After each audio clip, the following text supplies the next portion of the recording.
El repte que tenim davant com a humanitat, però també com a país, és fer la transició ecològica en general i dintre de la transició ecològica davant aquesta emergència climàtica hi ha també la transició energètica. Queda molt clar que tenim molta feina per fer. Ara ens toca córrer, no n'hi ha prou només en posar plaques o en posar molins.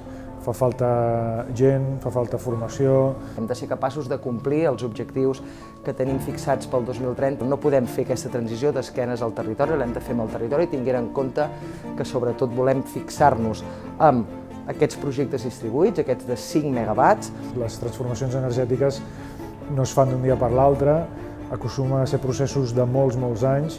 Llavors avui estem en una etapa que hem de començar a cremar. Catalunya és un país gran, però també molt petit, on hi hem de conviure no només moltes persones i molts territoris, sinó que és un país industrialitzat, és un país turístic, i això vol dir que entre totes i tots hem de ser capaços, per això també hem creat la taula del diàleg social de les renovables, de trobar aquells punts de connexió per arribar a complir aquests objectius que ens hem marcat com a país.